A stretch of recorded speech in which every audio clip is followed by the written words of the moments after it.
Hi, and welcome to Homeschool Your Way. I'm your host, Janna Cook, and the community manager at Bookshark. Once again, I am joined with Kathleen Cotter Clayton, and she is from RightStart Math. We are going to be delving into this idea of fractions and how you can make yourself comfortable teaching it and how your children are going to get excited about learning it. Kathleen, welcome to this episode. Thank you so much for having me. Once again, why don't you just give a quick overview of who you are and what RightStart Mathematics is? I am Kathleen Cotter Clayton, as you said, and I am the Vice President of RightStart Mathematics. I am in charge of curriculum development. I go to a lot of presentations all around, well, I used to say just the US and Canada, but I just recently actually came back from, or just recently was in England and spoke at Cambridge University, ironically, on fractions, which is kind of what led to this podcast today. Well, I know that fractions can be very intimidating for people. So we are going to put them at ease. Let's start off with a hack about fractions. What can we tell our homeschool parents that they can do that can help them start this journey of teaching fractions without any of the negativity that they may have? First of all, the number one thing is use a linear perspective with your fractions. So often they come in circles. I want to show you how to do it in a line, and it makes so much sense. I am excited to hear you explain that because in my mind, from my school days, fractions are pie and it's a piece of the pie and it's a pie or a pizza or something with a circle. So this idea of fractions being on a line is a new concept to me. So let's jump right in. Let's talk about fractions in linear form. That sounds wonderful. Well, first of all, when kids are starting to learn fractions, usually they're doing it after they've done addition, subtraction. They know their numbers, they've done addition, subtraction, and now they know that 4 is bigger than 3. I mean, they've been working on this, they can add them, they can subtract them, starting to multiply them. And all of a sudden now 1/4 is not bigger than 1/3, or 1 over 4 is smaller than 1 over 3, but 4 is bigger than 3. And so it doesn't make any sense. But the interesting thing is fraction itself, 1/4, is a number. We write it as a 1 and a 4, but it's actually one number. 1/4 is a number. And so if the kids can understand that, and so actually, let me back up. If they can understand that, that helps them. So we actually recommend starting to teach fractions in the very beginning. Because if you ask your little one, your kindergartner, your first grader, maybe even your 3 and 4-year-old, do you want a half a sandwich today? Or do you want a 1/4 of a sandwich? Oh, I'm not very hungry. I'm going to have a 1/4 of a sandwich. And they start to understand that a 1/4 is an amount. It's a number. It's a quantity. And they can work with it. By the way, as a quick side note, if you notice, I said 1/4, not a quarter. In math class, use the word 1/4. Not quarter. Because if I say 1/2, 1/3, 1/4, 1/5, 1/6, it's like I can't get a rhythm as I'm going with this. But if I say 1/2, 1/3, 1/4, 1/5, 1/6, now I have a rhythm. So in math class, call the quarters fourths, or call the fourths fourths. So you can develop that rhythm. We can understand it. We can see it.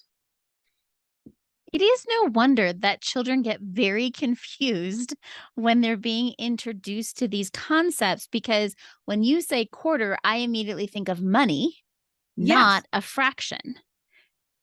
Yes. And that's actually funny. I will not tell you how old I was when I discovered, let me back up. How many quarts are in a gallon? Well, I don't know. I just Google it. I couldn't remember it. I never put it together, the quarter. So wouldn't there be 4 quarts or 4 quarters in a gallon? I was flabbergasted when that got put together for me.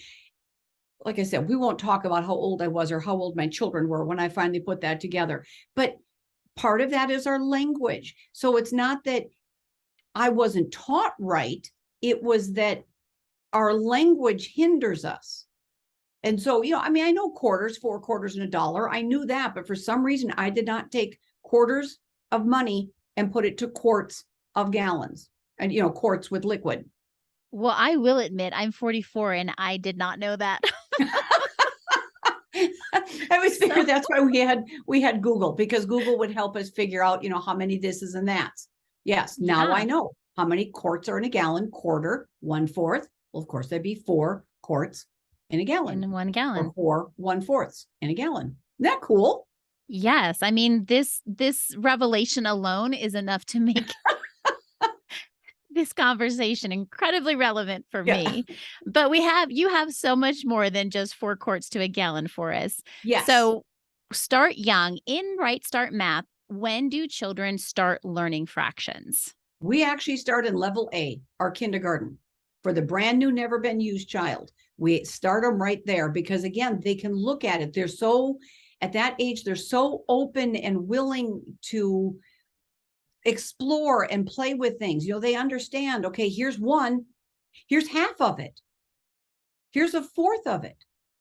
Here's 1/8 of it. Oh, that's just a tiny little amount. And so they can see it. And so they're more open to seeing what fractions are. And so we start at the very beginning. So in levels A, B, and C, they're doing fractions. They're not doing anything really exciting with them, but we're learning them. We're becoming comfortable with them. We realize it's another set of numbers and we can go with it. So by the time we hit level D, which is kind of our 3rd, 4th grade, now we're starting to work with them. We're starting to add them. And then level E and F, we're multiplying and dividing them. But we're getting used to them. So we start them out easy. It's kind of like, introducing a child, a young child to a bath or a cold water or something. You put them in slowly, so that they're comfortable with it. Oh, okay, we can do this. And so now for parents, very simple. For parents who have already been teaching math to their children, is it too late if they're not starting to introduce fractions at the beginning? No, absolutely not. Absolutely not. I will go to conferences and I will meet adults and I show them how a fraction chart works. And they're like, oh, that's what fractions are. Yep, got it. And so, no, you can start right now today. Now, of course, it's a little bit easier when they're younger just because they have no wrong ideas that they have to filter through and toss out. But there's no reason why you can't start with the 3rd grader, 4th grader, 5th grader, 7th grader, 8th grader, adult, 44-year-old. It doesn't matter how old you are. You can start it and learn it and build on it. Fractions are actually so cool. I love fractions. This is actually one of my favorite things to talk about because they're just so beautiful. They're so cool. I know most people are like, she just said fractions and beautiful in the same sentence. They are. They really, really are when they're done right. You can see it. So give us an example of the beauty that you see when you're talking about fractions. Well, a very simple one is if I take a chart, and actually what I'd like to do for those who are watching this, I'd like to show my screen because I can show you what the chart is. Those of you that are listening, don't worry, I'm going to go through and explain everything, but it kind of gives me a better way to run through it with you. So can we take 2 seconds and I'll show you my screen? Yeah, let's do it. Okay. All right. And again, those of you that are watching this, or excuse me, that are listening to it, don't worry about it. We've got it. I'll explain everything. For those of you that are not able to see it, I do have kind of a presentation of this on our website. And you don't need to look at it now. You can look at it later. I'll give it to you at the very end, what that website is. So let's look at a fraction chart. So what I'm going to build a chart. I'm going to start by taking 1. It can be whatever length you want it to be, whether it's the size of a sheet of paper or, so many inches or centimeters, whatever. Just take a length, it's 1, and divide it. Take that same 1 and now take a second one, exact same size, another 1, and cut it in 2 equal pieces. And put the name 1/1/2, so 1/2, and we like them stacked up, the 1/2, not 1/2. So we can see it 1/2, so 1/2, I'm going to mark that in the center of each one of these strips. So now these two strips, the 2 1/2 is the same measurement as the 1. Okay, let's take another 1 and break it into 3 equal pieces. And I'm going to mark them 1/3, 1/3, 1/3. Take another 1, the same length as the 1, cut it into 4 equal pieces. You guys can kind of see where this is going. Mark it 1/4, 1/4, 1/4, 1/4. Another one, break it in 5 equal pieces. Those are my 5ths. Create 6, 7ths, 8ths, 9ths, and 10ths. Now, once you have them all laid out, a lot of work to do it. We have it on our website. We actually have some downloadable ones that you can just download and go with it. And if you want to make your own, that's pretty cool too. But once you've got it, you can start to see some of the patterns in there. So if you were to take those numbers that I wrote, with the 1/10 down at the bottom left-hand corner, and then you curve your way all the way up to the 1 in the top center, and then back down to the numbers down to the 1/10 on the bottom right, you have an arch. And that same arch goes all the way through the chart. And when you look at that, you're thinking, okay, that's pretty cool. That's pretty cool. You can see it.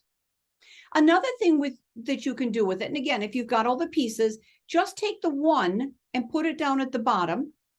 And then right above that, keeping everything aligned to the left, put the 1/2. On top of that, put the 1/3, the 1/4, the 1/5, 1/6, 7th, 8th, 9th, and 10th. That creates another pattern. And so often people don't have any idea that these beautiful patterns exist in fractions. And I just want you guys to see that. And once you start to see that, it's easy to start to play with them. So what questions do you have so far, Janna, as we're kind of going through and looking at this? Well, I'm amazed by the arches within that chart. I just am in awe of how math really does have beauty and symmetry, and it makes sense. For so long when I was a child, and even as I moved into adulthood, I felt like math was a language I just didn't understand. But seeing it laid out this way, I can now start to see some of the patterns that I don't think I recognized before. Well, without the linear view, and that's why it's so important, without the linear view, if you're just going with fraction circles, it's not there.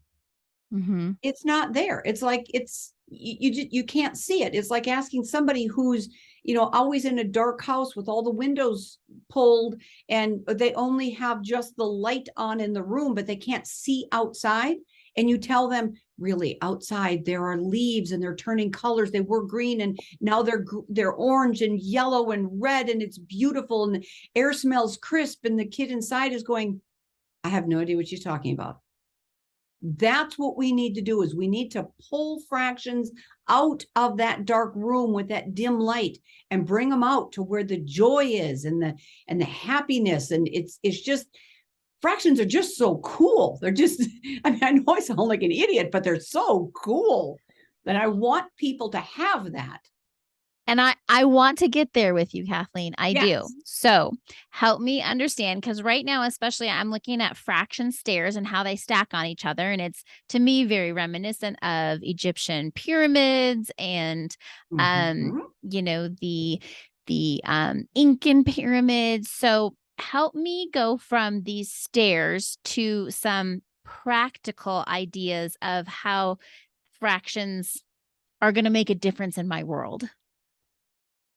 Well, just even like we were saying about the quarts, a gallon to a quart, or with money, or when somebody says half past a time, it's 11:30, it's 12:30, a half.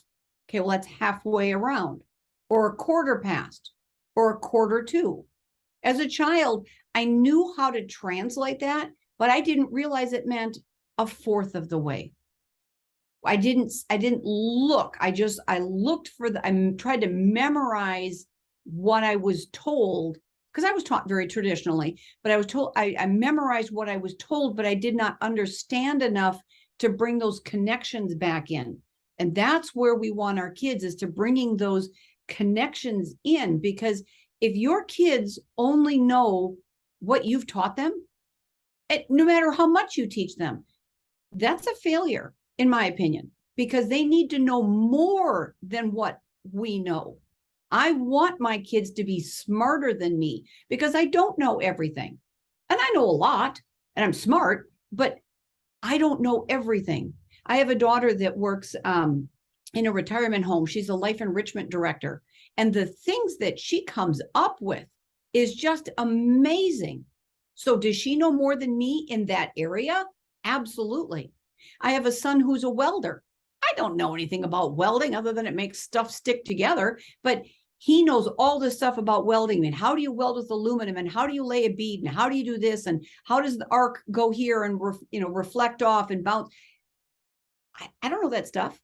So it's kind of the same thing here. I want my kids, I'm going to teach them the best I can, but I want them to understand it so they can go above and beyond and create new things, whether it be with fractions or fractions as part of whatever their next layer is that they're doing. So for parents who are teaching fractions to their children, and we're just encouraging them to look at the idea of fractions in a linear sense, as opposed to the circles and the pies and the pizzas that I was used to growing up with.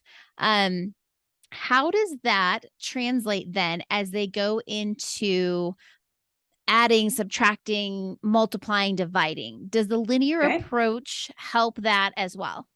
It does. It does. And one thing I want to talk about real quick, and I'm going to get to that. I want to talk about real quick is sometimes people will take the fraction chart that we have here and they'll color it. Now, when you color it, and actually it's funny, again, for those who are listening in, you can't quite see this, but Janna actually kind of leaned back like, oh, because I'm showing a picture of it being colored. And it distorts it. The colors become the predominant thing you're looking at. It actually distracts and hides the beauty of the fractions. Yeah, it took on a totally different look when you put color to it. It became very busy. Right. And it become overwhelming. And you get some children like me, I'm very color sensitive. So I do not want to put my orange and my red together. That makes me very unhappy. I don't like those colors together. So all of a sudden, instead of worrying about the orange 2/6 and the red 1/3, that they're the same, I'm going to say, no, they are not the same. They shouldn't even be standing next to each other. Thank you.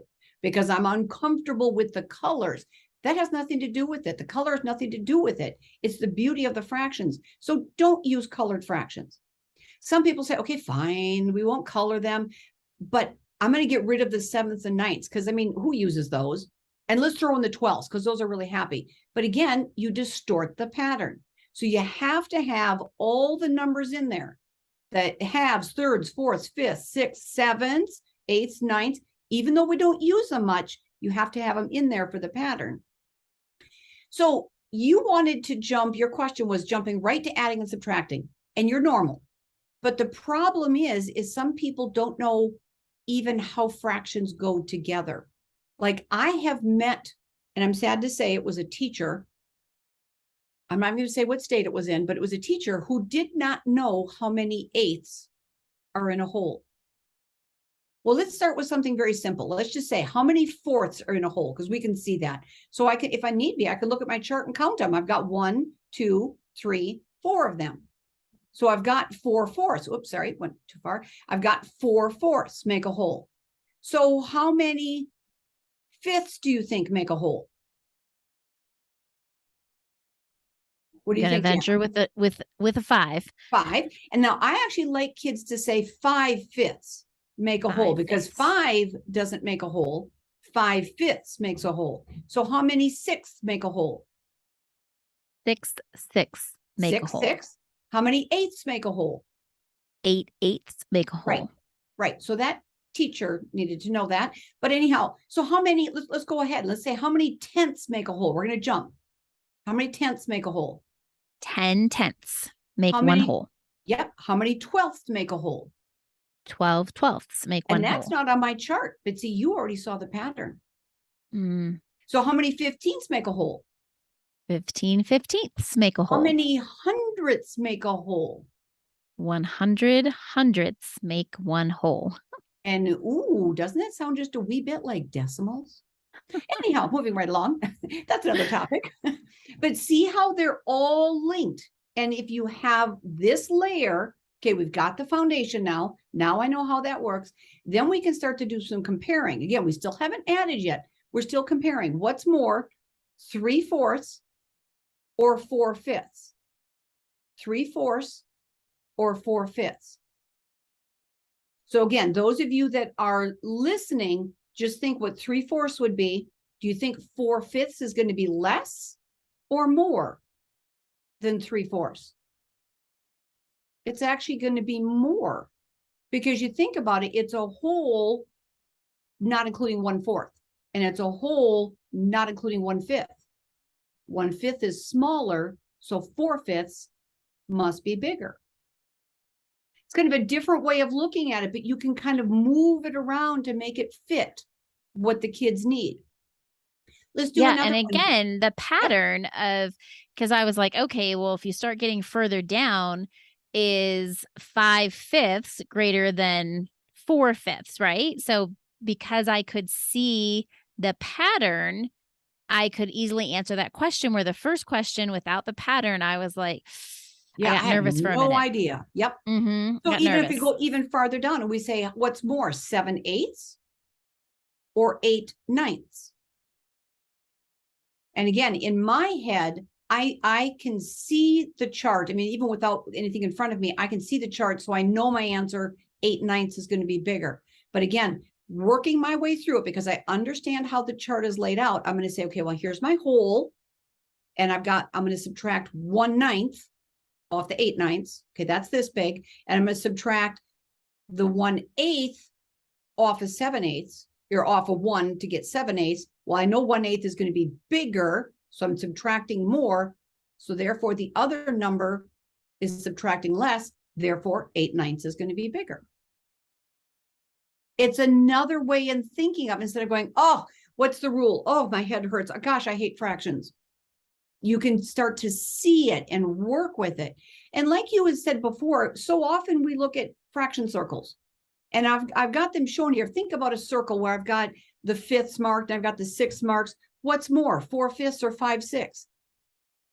It would be very hard to, it would be very hard to visualize the answer from a circle.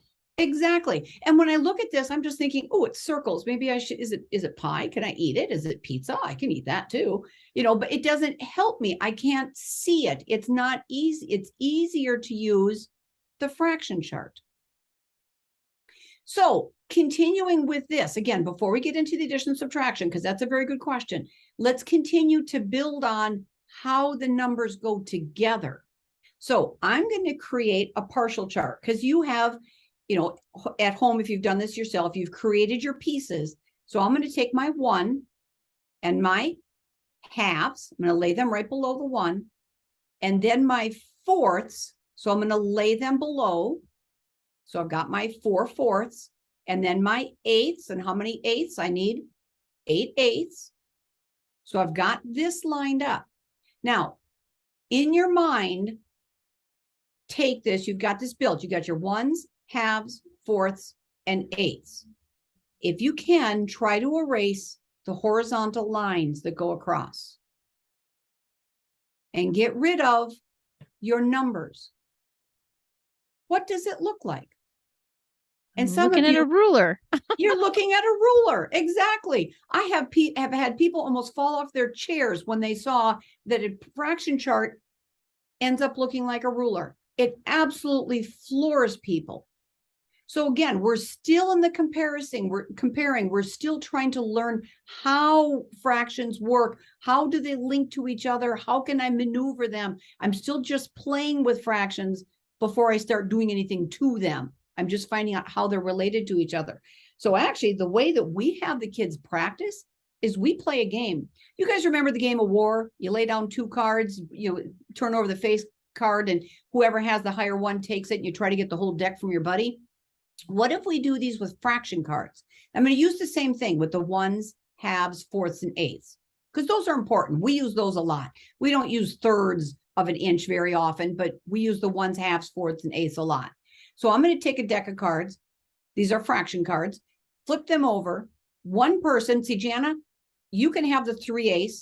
I have 1/4. Who is more, 3/8 or 1/4? The 3/8, I win. The 3/8, you win. So she takes those cards. All right. Next one. Okay. Janna has 5/8. I have 3/4. Whose is bigger? 5/8 or 3/4? It would be mine. Yeah, go me. And so we were playing this game. My son and I were playing this game one time, and I think he had 7/8 and I had 3/4, and he said, "Mama, I won." And I went, no, he said, "Mama, I won." He said, "I beat you by an eighth." And I went, "What?" And I looked at the chart. Sure enough, he beat me on that hand by an eighth. Now, at that point, I was not teaching him how to add and subtract fractions. I was just teaching him how to compare them so he can become familiar with it. But he had already taken that next step, gone beyond what I had taught him, and was applying it to a new situation. Yes, that is good parenting. That is good teaching.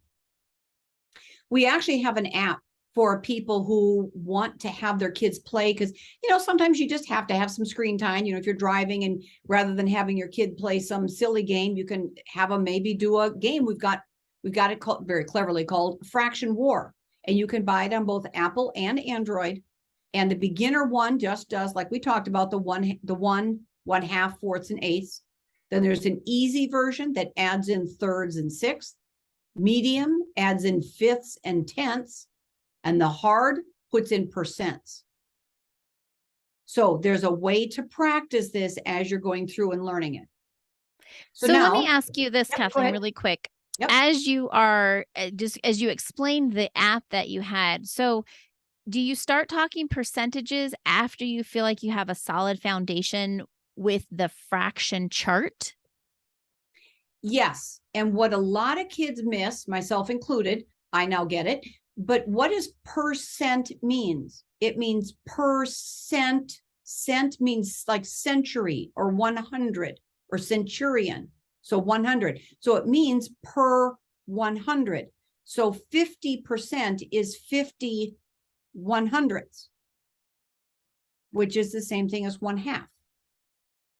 25%, 25 per 100 is the same thing as 1/4. So in our curriculum, we start talking percents, I want to say, in about level D or E, which would be kind of our 3rd, 4th, 5th grade level, because we need to make sure before we throw in percents, which is built on fractions, you have to have fractions laid down solid, clean, total, and then percent per 100. Then it makes it very simple. And then again, from there, percents to decimals, they just link back and forth. Per 100, 50 hundredths, wouldn't that be 0.50?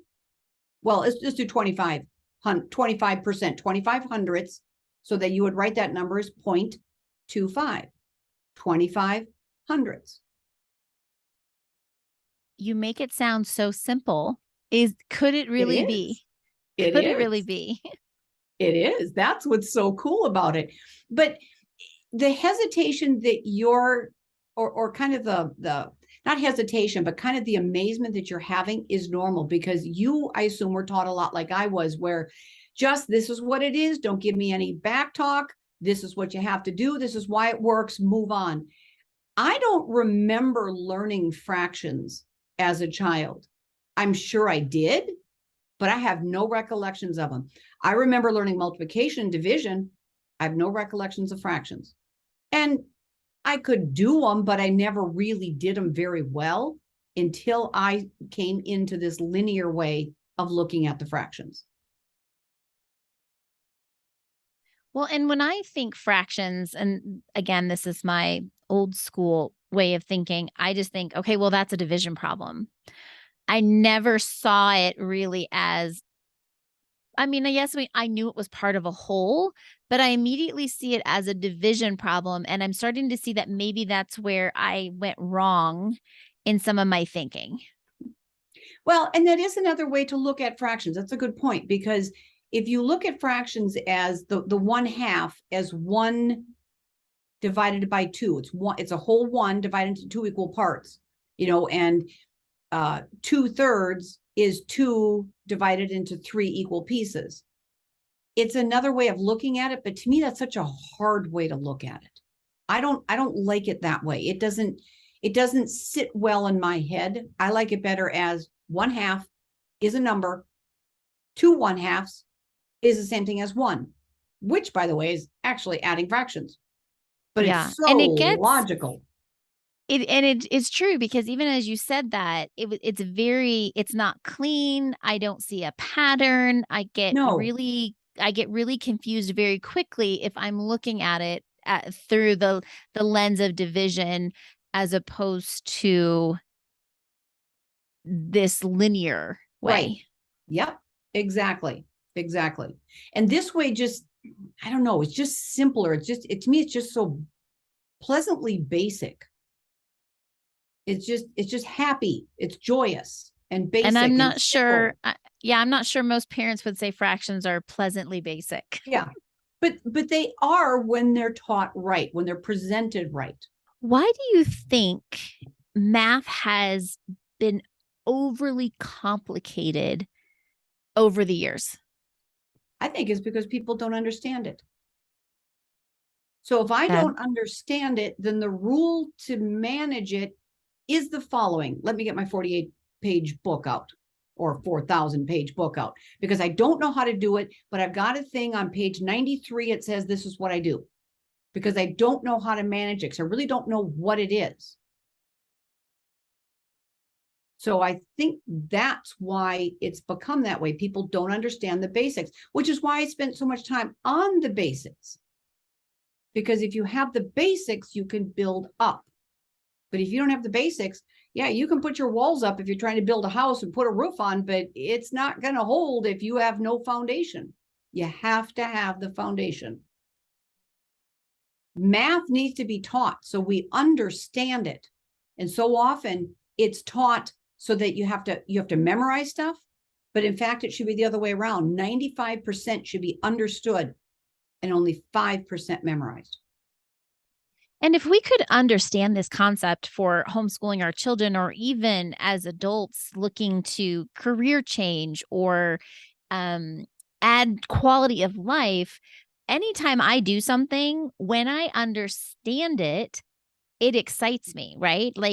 Like I get why I'm doing it. I know what the result is going to be. It takes all of that frustration and guesswork out of it. And I think, unfortunately, I'll speak for myself, so much of math was guesswork. It was like roll of the dice. I hope I got that right. I think maybe I did that correctly.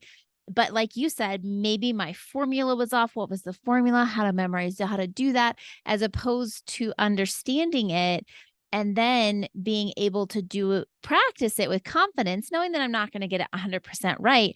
But when you're doing something and 95% of the time you're hoping that it comes out the right way, that is no way to execute any type of activity. And that's very true. You think about like a world-class violinist. Do they make mistakes? Of course they do, but they catch them quicker than we can hear it. And that's what a good mathematician does. Do they make mistakes? Absolutely, but they will catch them quickly. So I might do a calculation. Just recently, I don't know if I was telling you on the previous podcast or somebody else, I'm a quilt designer, and I was designing something. I was trying to figure out, how many something I needed to cut. And I came up with a really weird number, and I thought, that can't be right. And so I calculated again, and I had done the first time wrong, but I knew enough with my first calculation that that was not a right answer. It didn't feel right. But how often in math do we start with something, and like you said, we go through the algorithm, we go through the process, done, move on. I have no idea if my answer is even remotely right because they don't even know what I'm expecting it to be. And that's, I think, part of the understanding layer that's missed. One thing I want to point out is it's harder to teach for understanding. Because if I can just tell my kids, here's the rule, you put on your socks, then you put on your shoes. Here's the rule. But if they understand, if I put my shoes on, then my socks, well, one, I'm going to get blisters, and two, I'm going to get my socks all messy, and three, mom's going to be really mad at me. But if I can understand why I put them on in the order I put them on, socks, then shoes, I don't have to have, I may have to explain, it took a lot more time to explain why you don't put your shoes, then your socks on, but I bet they'll never do it wrong once they know the reason why that was wrong. Why do I put them on in this order? So it takes longer to teach for understanding than it does just to give them the rules. But as we know, sometimes the rules, if you don't understand why the rules are important, you have to keep telling the kids the rules over and over and over, and then they forget them, and then it's more things they have to memorize and write down their little book of life. And this is so exhausting, instead of finding that joy and happiness on doing it right. And I would say that although maybe on the front side, teaching to understand could take some more and does take a little bit more time, on the back side of that, the time that you invested in the beginning, I don't think you'll have to exhaust yourself as much as you continue on through the process because they do understand the why. Yes. And they can start to make leaps with you or maybe even ahead of you. And that's what we want them to do. Yes. I know I do. I know I look at my children and I want them to be able to do any type of math that's put in front of them, to not break out in sweat, to not know for sure if they're going to, question their entire life choices. Right. When a math problem is presented to them, either in academics or in life. So I appreciate this new way of thinking about math. I have said it again. I will continue to say it. Had I been taught the RightStart way, I may have very well ended up an engineer instead of a communications major. But then we wouldn't have your podcast, Janna. It's so true. Everything happens for a reason, but I do get excited when I see the possibility of doing something differently and sharing that with other parents so that they don't have to continue these patterns of lifelong, we have to just get through math no matter what, and that they can start to see the creativity, the patterns, the creativity, and how math in and of itself can actually awaken imagination, which I just think most people, that feels like heresy, but it is true. It is true. So Kathleen, thank you so much. Thank you for sharing these concepts. Thank you. One quick thing for people who are listening and would like to see more about this, go to our website, RightStart Math, RIGHT, startmath.com/RightStart fractions the number 2. So it's rightstartmath.com/rightstart fractions with an S -2. And then you can see the presentation, and this will make, and I've got a lot more information on there, but there's free things. You can download the fraction chart. So that way you've got it and you can have something to start jumping off with your kids.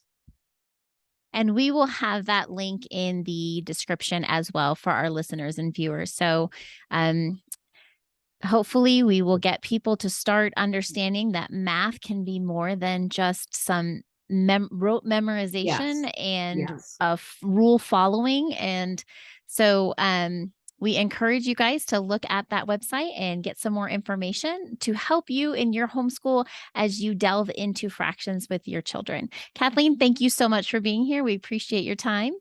Thank you, Janna. And thank you guys. Until next time. Bye-bye.